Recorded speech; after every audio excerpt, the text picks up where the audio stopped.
Hello everyone and welcome back to Affinity for Commander. My name is Alex and today we're going to be taking a look at the Mr. Steal Your Treasure and Your Girl himself, Edward Kenway from the Universes Beyond Assassin's Creed set.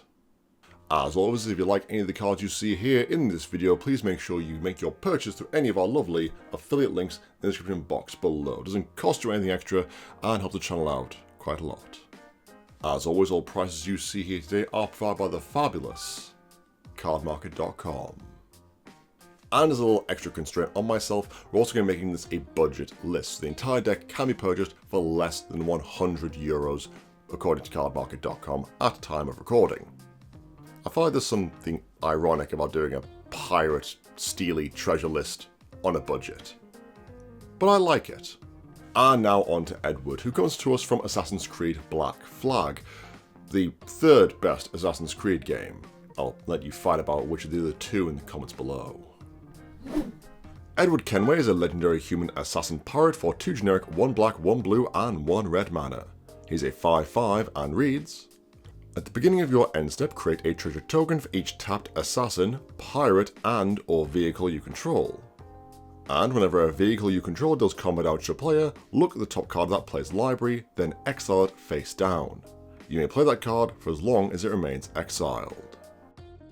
First of all, I love the fact that you get the treasures on the end steps, so you can in combat swing out with a bunch of assassins and pirates, play Edward main 2, having to tap out, and then still get treasures so you can interact with your opponents on their turns. And then due to the fact that the cards we steal have to be cast for their colours and cost, having the treasures that tap for any colour of mana is just some fabulous card design. So we've got great design and huge flavour. Now let's get on to the pirates, assassins and vehicles that are going to be helping Edward achieve his dream of piracy. It's piracy. At 1 CMC we've got 3 pirates in Siren Storm Tamer. That is a great way to save our valuable creatures, and Changeling Outcast, who is here just to make sure we've always got at least 1 treasure thanks to Edward's ability by being able to attack and not be blocked and killed. And an actual pirate is Spectral Sailor. They'll be able to hit in the air to avoid dying to ground blockers, and serves a good dump of all the treasure mana we're going to be making to allow us to draw more cards. Now to 2 CMC where things get properly interesting, and we're going to need a lot of Grixis style ramping due to the fact that our commander does in fact cost 5 mana. Talismans of Creativity, Dominance and Indulgence give us ramp and colour fixing for the cost of 1 life. Arcade Singers and Felwar Stone giving us colours without the life loss, though the stone does require our opponents to have those colours to begin with.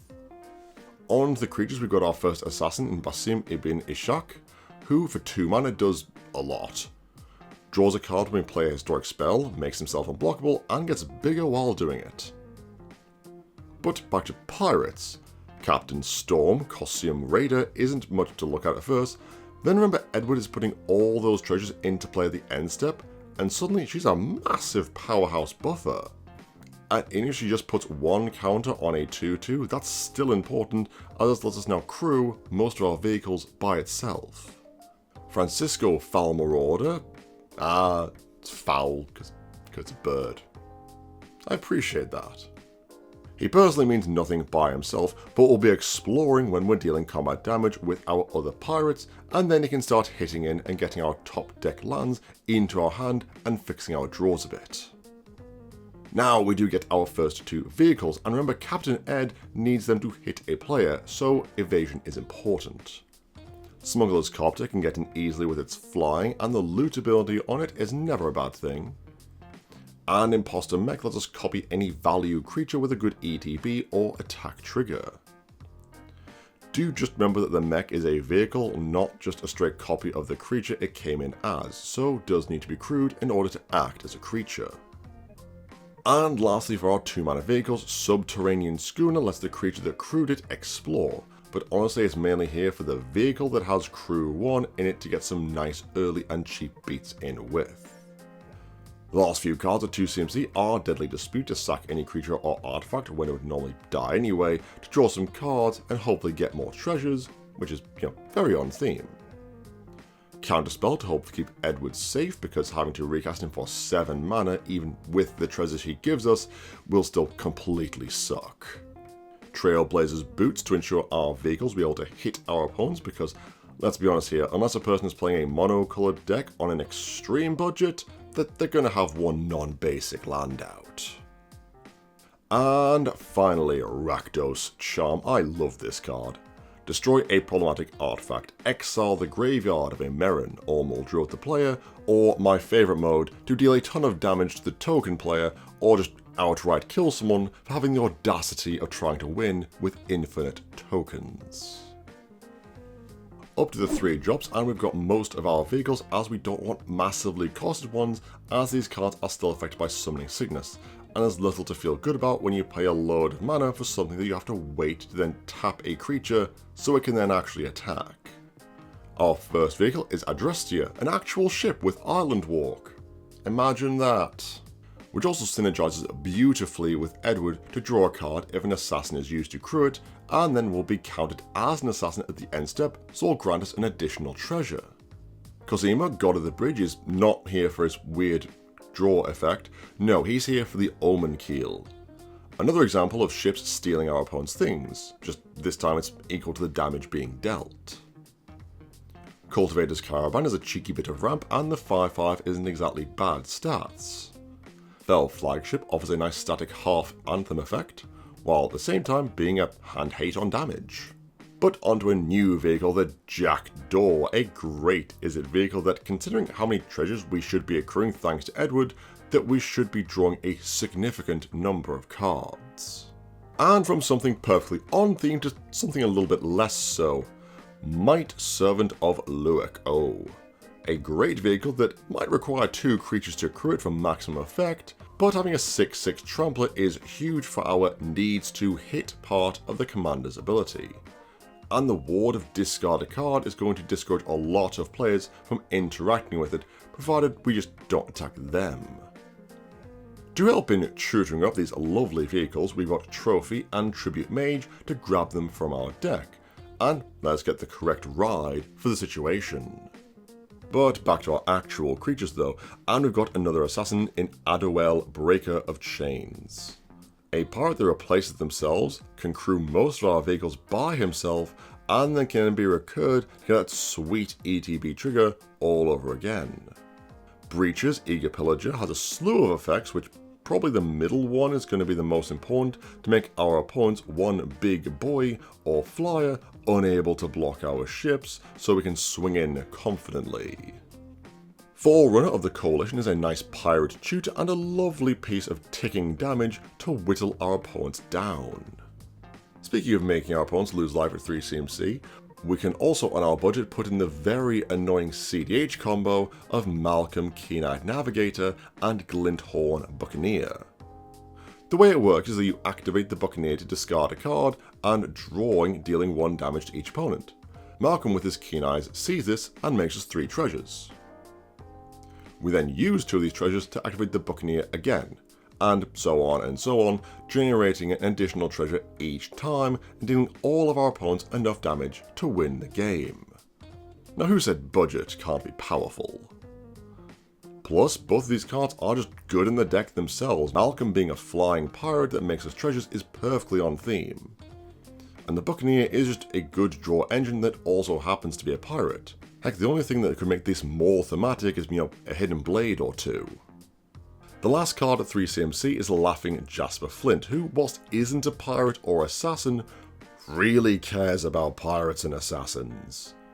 Plus, he completely fits the bill of stealing our opponent's cards and will just generate more and more value as the game goes on. Now, we've only got a few non-creature, non-vehicle spells at 3 mana. Bedevil is just good solid removal and options are always valued. Prismari Command is also options on options, with the destruction of an artifact, drawing cards and dealing 2 damage being probably equally relevant.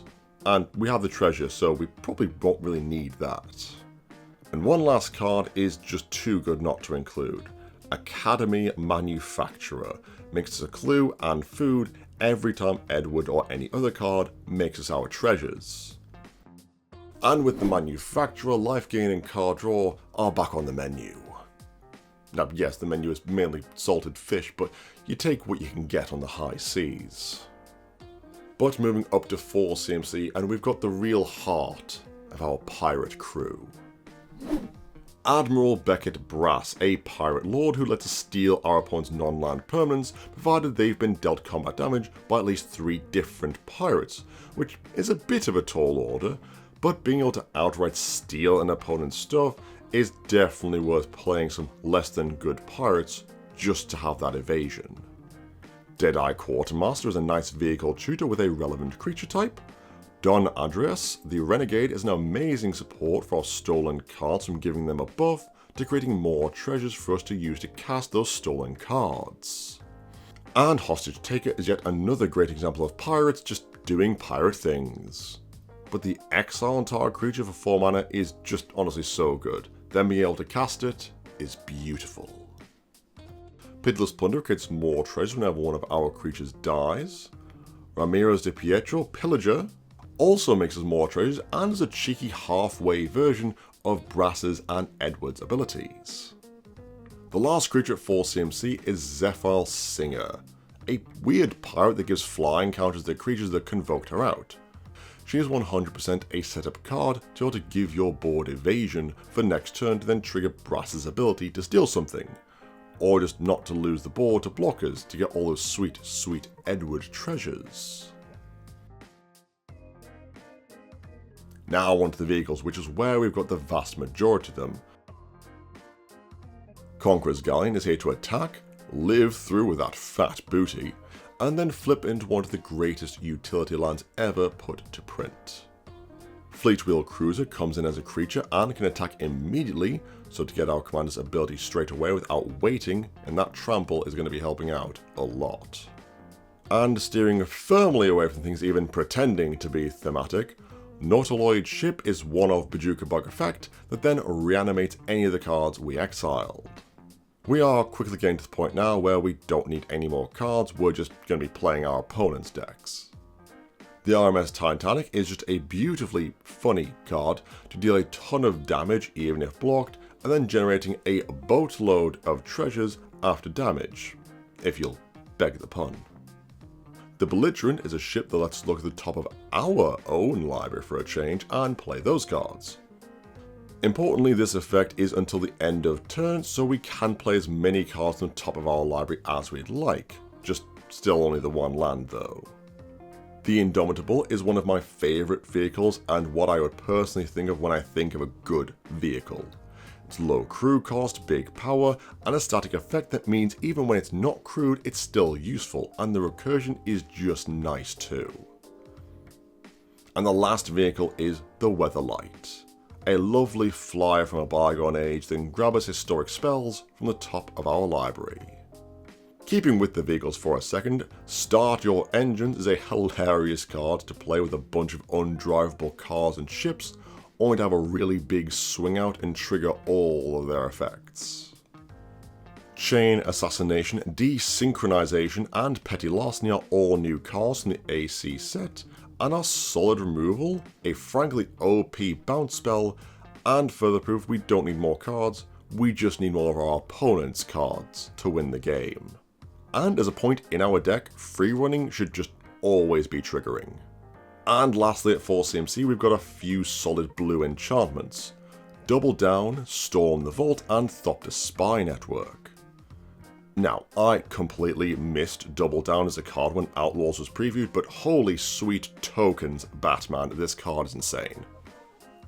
Now unfortunately it doesn't make the tokens non-legendary, so don't get any double Kenway action, as awesome as that would be.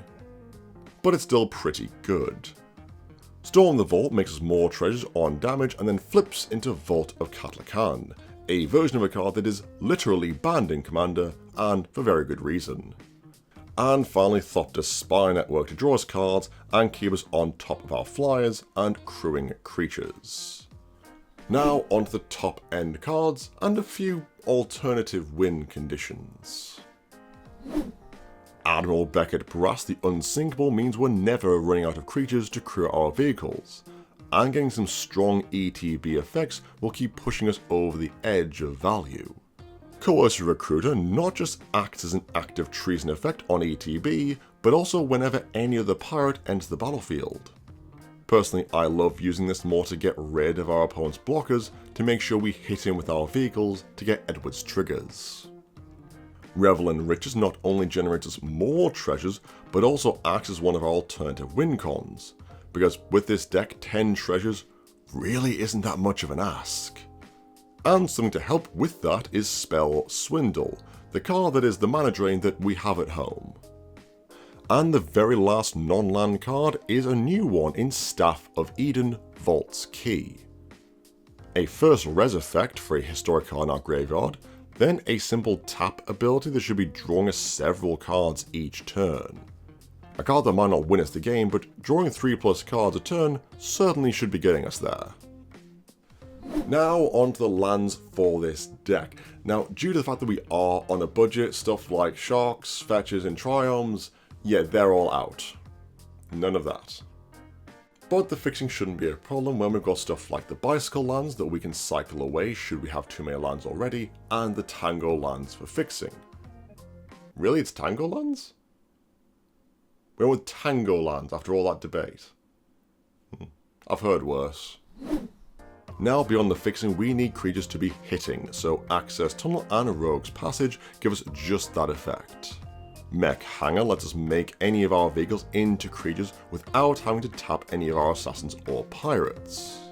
The Mines of Moria makes us some late game treasures once some of our creatures have unfortunately died. And Path of Ancestry, as nearly every creature in this deck shares at least one of Edward's many creature types. Overall, Edward Kenway is definitely to me the quintessential pirate commander, giving treasures and stealing of cards, with a lovely bit of assassin icing on top of the most likely poisoned cake. The absolute beautiful design of getting treasures for your tapped creatures that you tap to crew the vehicles to hit your opponents with, to then trigger their abilities to then cast the cards you stole from, using the treasures you got from the creatures that you tap for the vehicles. Oh, it's just beautiful. 10 out of 10 design on Edward Kenway. Now, just make sure that when you are actually stealing people's cards, when you've washed your hands, you're not having any crisps or chips next to you at the gaming table whilst handling other people's cards. It's just good manners. And that'll be the end of the video, guys. Thank you so much for watching. What are you most excited about from the Assassin's Creed set? Let us know in the comments below. As always, all Affinity for Commander content is made possible thanks to the support of our amazing patrons. You guys are truly awesome. If you too like to become a patron of the channel and get access to exclusive EDH-related rewards, then be sure to check our link in the description box below. You can also help support the channel through the quick and easy ways liking, subscribing, sharing it, and commenting below. But, as always guys, I've been Alex, and I will see you next time.